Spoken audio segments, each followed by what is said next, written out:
অনেকেই মনে করেন গার্নাচোর প্রিয় তারকা রোনালদো, আর এজন্য তিনি মেসিকে ঘৃণা করেন। আসলে এই কথার প্রথম অংশ সত্যি হলেও দ্বিতীয় অংশ মোটেও সত্য নয়। বরং গার্নাচো নিজেও ভালোবাসেন মেসিকে, এবং সেটা অন্য সব খেলোয়াড়ের চেয়েও বেশি। একটা সময় টিভিতেই দেখা হতো মেসির খেলা। প্রিয় খেলোয়াড়ের নয়নকাড়া পারফরমেন্সে মুগ্ধ হতেন আলেসান্দ্রো গার্নাচো। কিছুদিন আগে এক রোমাঞ্চকর অভিজ্ঞতা হয়েছিল গার্নাচোর, কারণ টিভিতে দেখা সেই মেসি এখন তার আর্জেন্টিনা দলেরই সতীর্থ। অস্ট্রেলিয়ার বিপক্ষে অভিষেকও হয়ে গেল 18 বছর বয়সী স্ট্রাইকারের। পূরণ হলো মেসির সঙ্গে খেলার আরাধ্য স্বপ্নটারও, যা স্মৃতিচারণ এখনও করেন গার্নাচো। তার কাছে এটা অন্যতম সেরা একটা স্মৃতি। আলেসান্দ্রো গার্নাচো ফেরেইরা 2004 সালের 1 জুলাই স্পেনের মাদ্রিদ শহরে জন্মগ্রহণ করেন। তার পিতা স্প্যানিশ এবং মা আর্জেন্টাইন নাগরিক। গার্নাচো উভয় দেশের নাগরিকত্ব থাকায় সুযোগ ছিল স্পেন কিংবা আর্জেন্টিনা যে কোনো দলের হয়ে প্রতিনিধিত্ব করা। তিনি স্পেন ও আর্জেন্টিনা উভয় বয়সভিত্তিক দলের হয়েই খেলেছেন। 2021 সালে স্পেন অনূর্ধ্ব 18 দলের হয়ে আন্তর্জাতিক পর্যায়ে অভিষেক হয় গার্নাচোর। পরের বছর 2022 সালে আর্জেন্টিনার বয়সভিত্তিক দলে অভিষেক হয় তার। আন্তর্জাতিক কেরিয়ার শুরু করতেই বাবার দেশের পরিবর্তে মায়ের দেশের আর্জেন্টিনাকে বেছে নেন ম্যানচেস্টার ইউনাইটেডের তরুণ এই উইঙ্গার। এশিয়ার সফরে দলে ডাক পেয়েছেন এই তরুণ ফুটবলার। আর্জেন্টাইন সংবাদ মাধ্যম টিওয়াইসি স্পোর্টসকে গার্নাচো জানান, আর্জেন্টিনার হয়ে ধীরে ধীরে ইতিহাস লিখতে চান তিনি। লিওনেল মেসির দেশের খেলোয়াড়।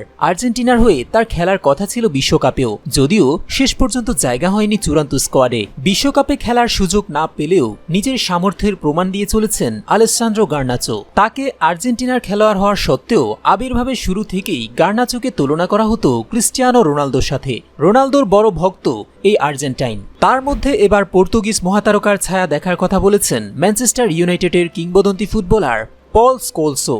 এ সময় গার্নাচোকে তিনি শিল্পী বলেও সম্বোধন করেছেন। এরিক টেন হাগের অধীনে ইউনাইটেড যেন বদলে যাওয়া আরও একটি দল। তারুণ্য আর অভিজ্ঞতার মিশেলে দারুণ এক দল গড়ে তুলেছেন টেন হাগ। রেড ডেভিলদের হয়ে নিজেকে দারুণভাবে চেনাচ্ছেন গার্নাচো। প্রিমিয়ার লিগে এখন পর্যন্ত 12 ম্যাচে 352 মিনিট খেলে 2টি গোল এবং 2টি গোলে সহায়তা করেছেন গার্নাচো। শুধু গোল এবং সহায়তায় নয়, মাঠ জুড়ে খেলে নিজের প্রভাবও রাখছেন দারুণভাবে। তাকে নিয়ে স্কোলস বলেছেন, সে এমন একজন উইঙ্গার যে কিনা যে কোনো জায়গায় খেলতে পারেন। এটাই তাকে অতুলনীয় করে তুলেছে। মাত্র কয়েক ম্যাচ খেলেই এরই মধ্যে রিয়াল মাদ্রিদ সহ অনেক ইউরোপীয় পরাশক্তিদের চোখে পড়েছেন গার্নাচো। তবে তাকে ধরে রাখার ব্যাপারে আত্মবিশ্বাসী ইউনাইটেড। গার্নাচোর খেলা নিয়ে মুগ্ধ স্কোলস বলেছেন, তার সব ধরনের দক্ষতা আছে। এই ক্লাব শিল্পীদের ভালোবাসা। আলেসান্দ্রো গার্নাচোর খেলাটাও অনেকটা রোনালদোর মতোই। শেষ 20-30 মিনিটের জন্য মাঠে নেমে সে অন্য যে কারো চেয়ে ভালো খেলতে পারেন। আর্জেন্টিনা ও ইউনাইটেডের ফুটবলের ভবিষ্যৎ বিবেচিত হওয়া গার্নাচোকে নিয়ে স্কোলস আরও বলেছেন, সে দারুণ মানসম্পন্ন একজন খেলোয়াড়। তার যে বিষয়টা আমি পছন্দ করি সেটা হলো সে আগ্রাসী। সে দৌড়ে গিয়ে ডিফেন্ডারদের ড্রিবলে পরাস্ত করতে পারেন। সে দারুণ একজন খেলোয়াড় হতে যাচ্ছে। ম্যানচেস্টার ইউনাইটেডের তরুণ প্রতিভা খুঁজে বের করার দারুণ এক ইতিহাস আছে। অতীতেও এমন কিছু উদাহরণ পাওয়া গেছে। তাই এখন আরও একজনকে পেয়ে আমরা আনন্দিত। আমি একাডেমি এবং সেখানে কাজ করা কোচদের নিয়ে সত্যি অনেক খুশি। তারা দারুণ কাজ করছে। মেসি আর রোনালদোর মিশেলে নিজেকে গড়ে তোলা এই গার্নাচো একদিন মাতাবেন সারা বিশ্ব, এমনটাই বিশ্বাস করেন সকল আর্জেন্টাইন ভক্তরা।